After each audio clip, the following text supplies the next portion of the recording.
नमस्ते हमारे दर्शकों को और निवेशक को। जैसे आप जानते होंगे, फाइनेंशियल ईयर 2022-23 का यूनियन बजट का काउंटडाउन अभी जारी है। फरवरी 1 तारीख को देश की वित्त मंत्री निर्मला सीतारामन बजट पेश करेगी। इस वीडियो में हम बजट 2022 के general overall factors under consideration के बारे में बात करेंगे और देखेंगे कि हम जैसे रिटेल निवेशकों को ये बजट कैसे मायने रखता है और हमें अपने इन्वेस्टमेंट और पर्सनल फाइनेंस के साथ क्या करना चाहिए। आगे जाने से पहले अगर आपने हमारे चैनल को अभी तक सब्सक्राइब नहीं किया तो ज़रूर सब्सक्राइब कीजिए और बेल आइकॉन को प्रेस कीजिए, जिससे आपको आने वाले वीडियोस पे नोटिफिकेशन मिल जाएगा।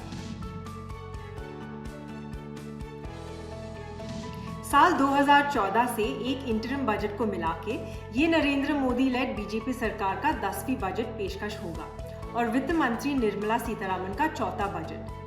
इस साल करंट ऑनगोइंग ओमिक्रॉन या कोविड महामारी के थर्ड वेव के बीच ये केंद्रीय बजट देश की इकोनॉमी के लिए आगे की राह को परिभाषित करने में महत्वपूर्ण होगा। विचार करने के लिए कई कारक हैं।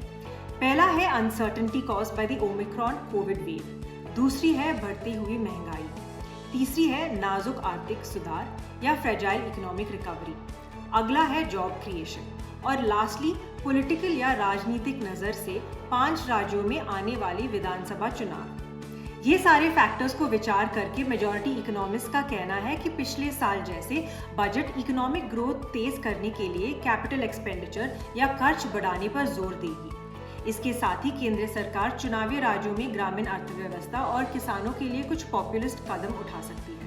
अंत में सरकार को विकास को बढ़ावे देने और फिस्कल डेफिसिट को कम करने के लिए कैपिटल एक्सपेंडिचर पे संतुलन बनाना होगा। फिस्कल डेफिसिट का मतलब है कि सरकार के खर्चे उसके इनकम या टैक्स रेवेन्यू से अधिक है।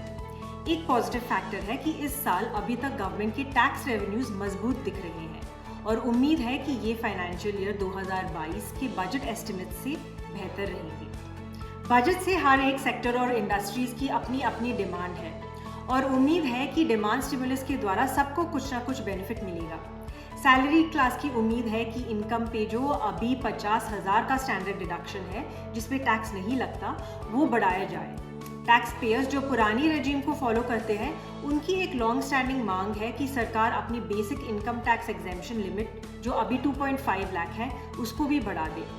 इंडस्ट्री और कॉर्पोरेट सेक्टर्स को देखें तो उनकी एक मांग है कि पिछले साल के प्रोडक्शन लिंक्ड इंसेंटिव स्कीम या PLI स्कीम जो आत्मनिर्भर भारत के अंदर डोमेस्टिक मैन्युफैक्चरिंग और जॉब क्रिएशन को बढ़ाने के लिए और इम्पोर्ट्स को कम करने के लिए 13 सेक्टर्स को दिया गया था, वो स्कीम बाकी और भी सेक्टर्स पे भी लागू हो।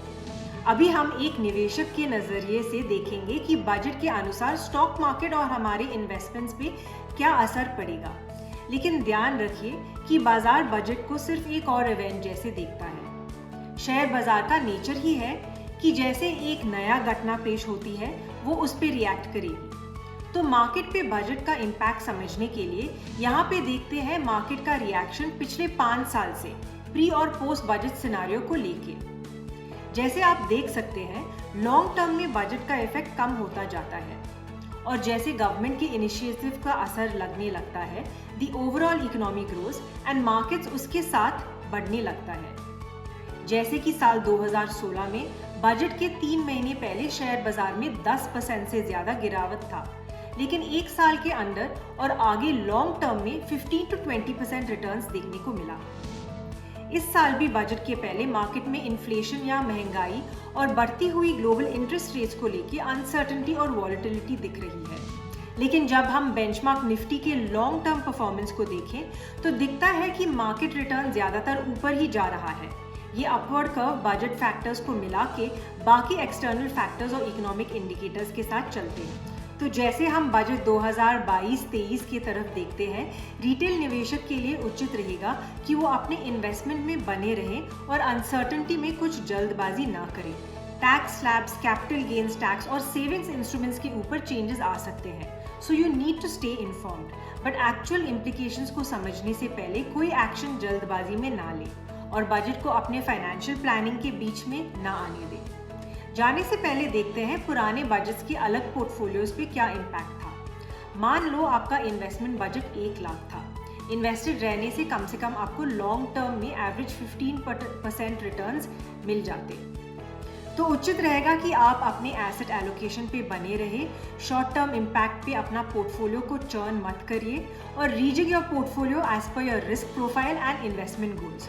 तो आप आने वाले बजट से क्या उम्मीद रखते हैं, ये हमें नीचे के कमेंट सेक्शन में बताइए। और अगर आपको ये वीडियो से कुछ नया सीखने को मिला हो तो इसे लाइक और शेयर कीजिए। फिजडम का इस चैनल को ज़रूर सब्सक्राइब कीजिए ताकि आपको एक बेहतर इन्वेस्टमेंट बनने के लिए ऐसे इन्फॉर्मेटिव और एजुकेटिव वीडियोस का नोटिफिकेशन मिले। Happy investing.